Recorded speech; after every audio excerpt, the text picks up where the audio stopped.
happening? Welcome back to the channel. I am Nick here with Ryan. Hey.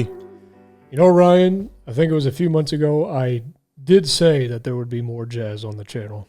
I believe you said that. So, I guess I have to stay true to my word. Yeah, we don't lie on this channel. Which brings us to Miles Davis today. It's probably one of the most common names I think we've ever had. Have you heard the name? Possibly. Yeah, it sounds a little familiar, but I probably not. But Miles Dewey Davis III oh, Dewey was an American jazz trumpeter, band leader, and composer. He is among the most influential and acclaimed figures in the history of jazz and 20th century music. He adopted a variety of musical directions in a roughly 5-decade career that kept him at the forefront of many major stylistic developments in jazz. He was born in Alton, Illinois, and raised in East St. Louis. He started playing the trumpet in his early teens. He was in music school, and he dropped out. I feel like we say that all the time. Yeah, I know. He has a personal and intimate style. That, along with his stage persona, earned him the nickname the Prince of Darkness. My God. He has 8 Grammy Awards, and he is in the Rock and Roll Hall of Fame. Just call it the Music Hall of Fame. There is a statue of him in Poland, and he has sold over 9 million albums. And there's a lot more info, a lot more good, some bad stuff as well. Go check it out for yourself. So the song we're going with is So What?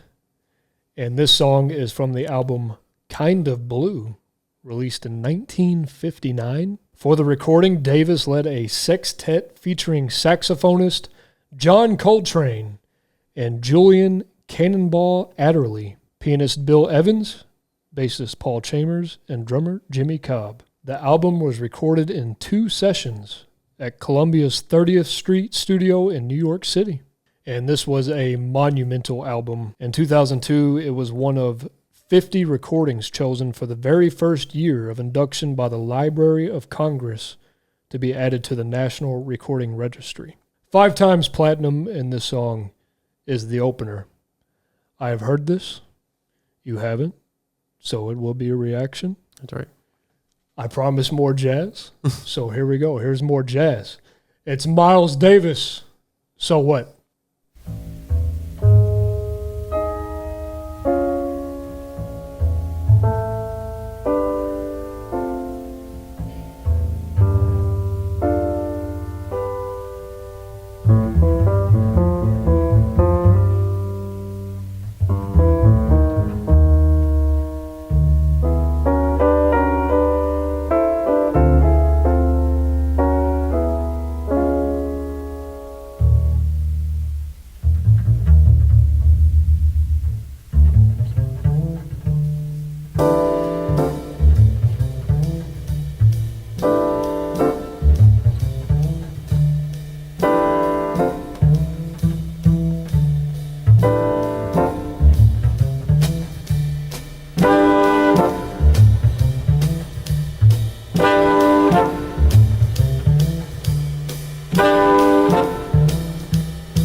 Oh man, I mean, you start going crazy in the back right there for a second. it's so good.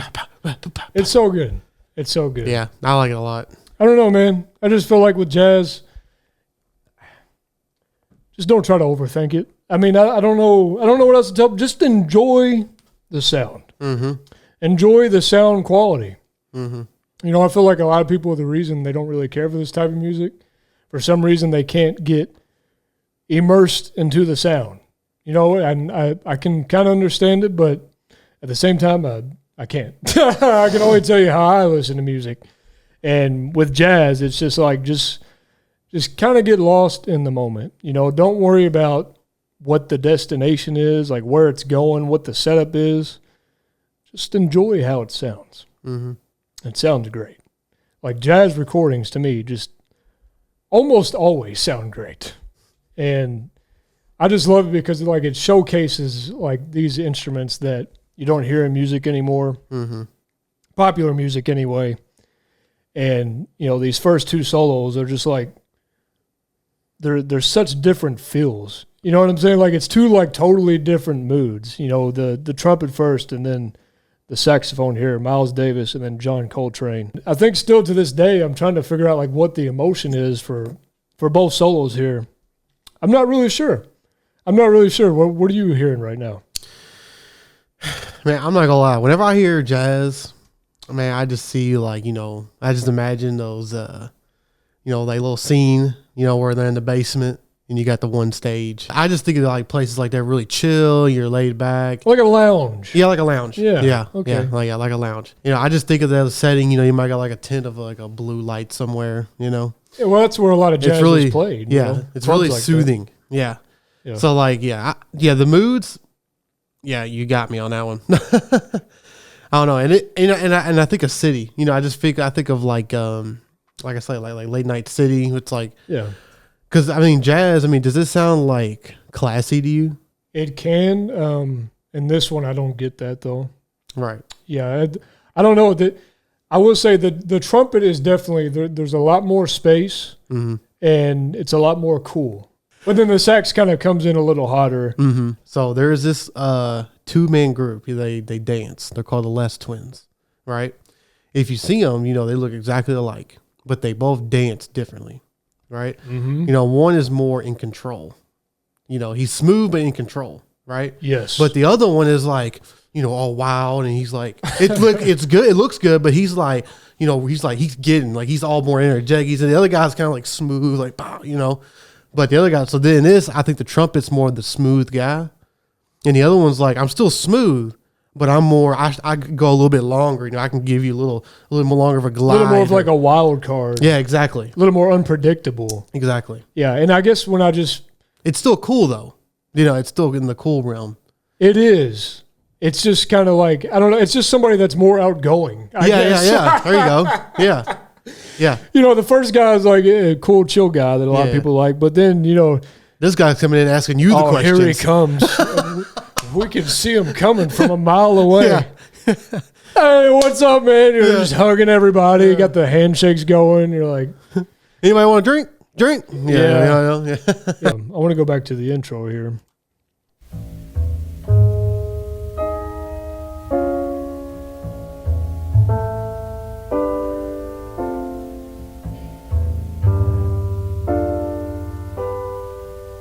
I just love how they take their time Mm-hmm. before they get into this main theme right here.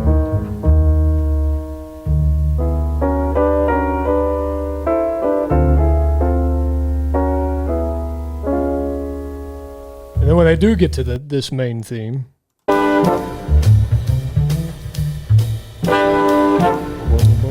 feel like I've heard that before, by the way. that is in a video so game. tight. Yeah.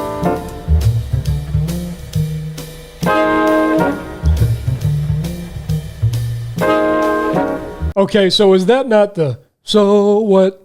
I mean, Oh, okay, yeah. yeah, that's what I get. Yeah. It's like they're telling the bass to shut up. So rude. I mean, because the bass is like, no, but like seriously, I want to tell you. Then there's like, nobody cares. Yeah. So what? Let's catch the end of Miles solo, and then we'll come into Coltrane's. So far, like you can already tell, like why this song is so legendary, right? Yeah. Just the first two solos alone, it's like it's done and over with. Yeah, you don't even need the rest of the 4 minutes. Well, we'll see. That's true.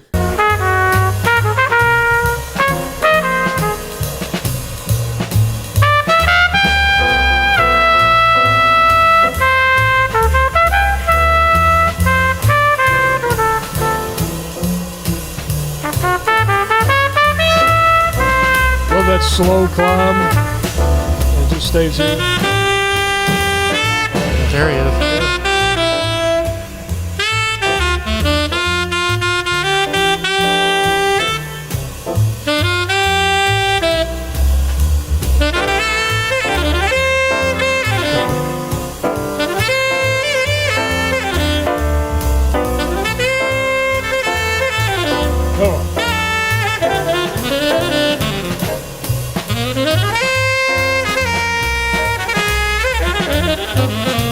Yeah, see, that's the wow factor right there.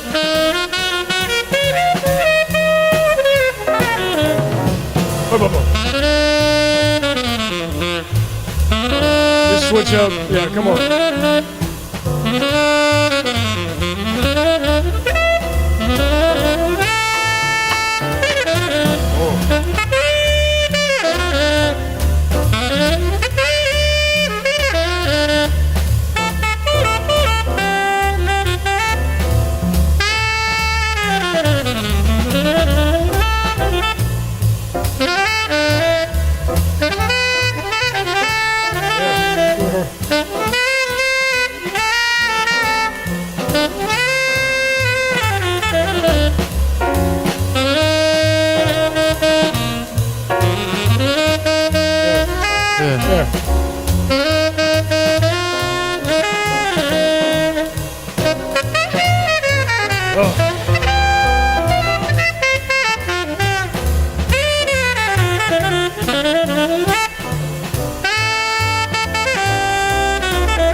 Woo!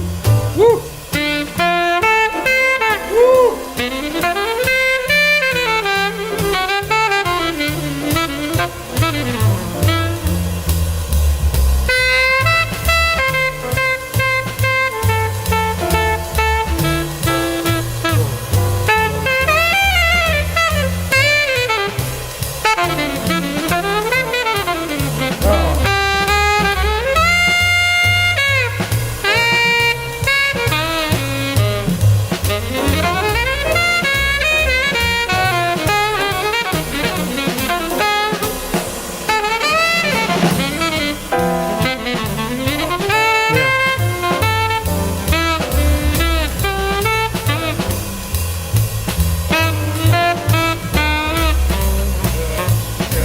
Yeah, I like when it does that.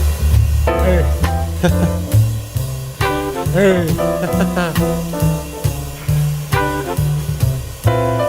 Hey, you can't stop that bass. Yeah. He said, I'm still here, baby.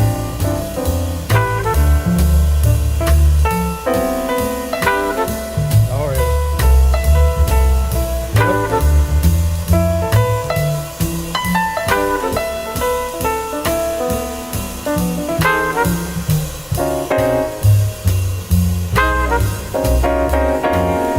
Yeah.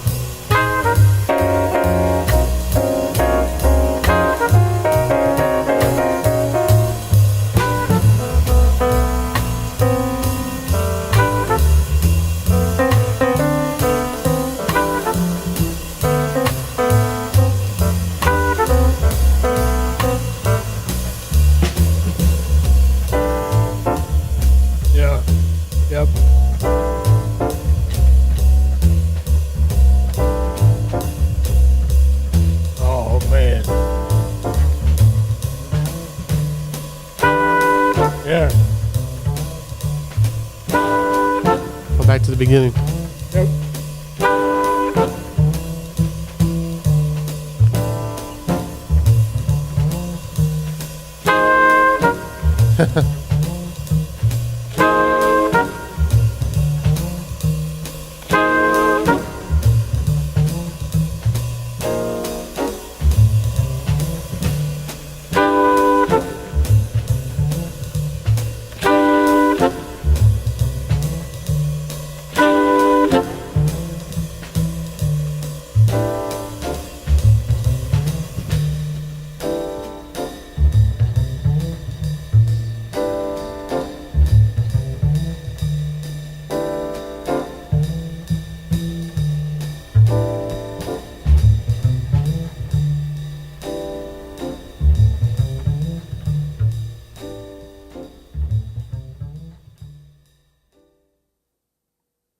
Yeah.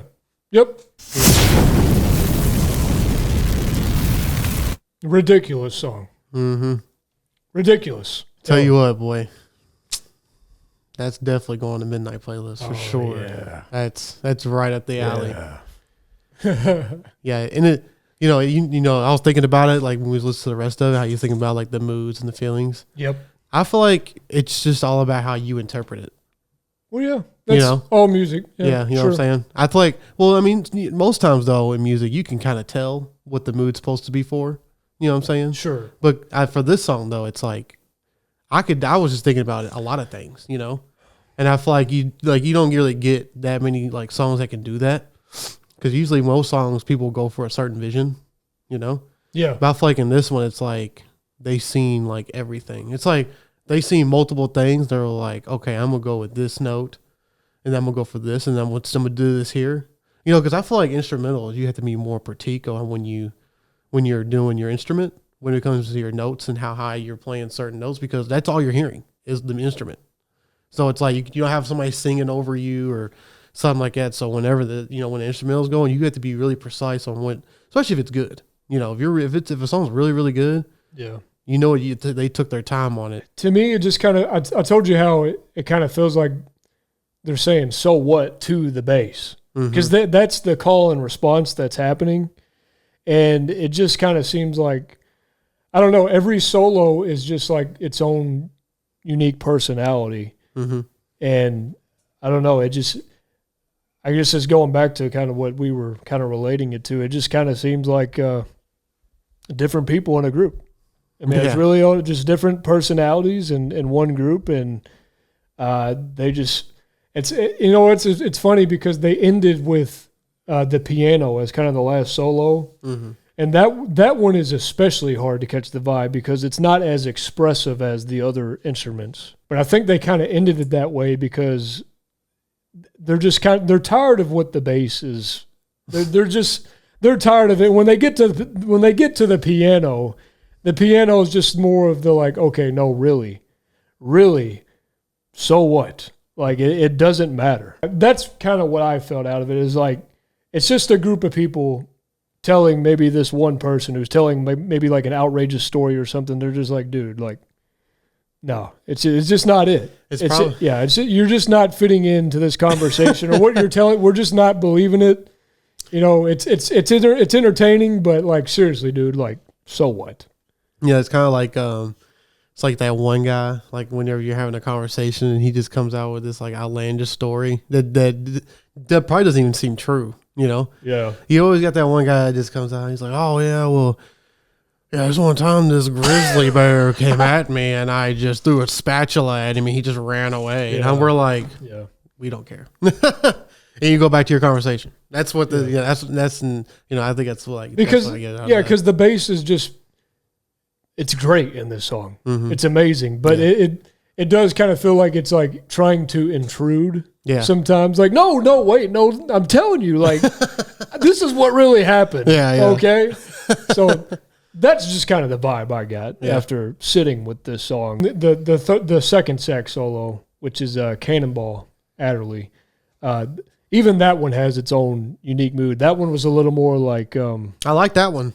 that one was a little more classy than I thought. I like that one. Yeah. He came in spicy. That was a little more pinky out.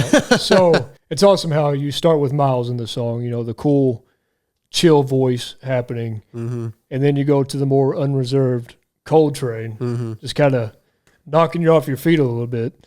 And then we go to Cannonball Adderley, who has the more classy, Mm-hmm.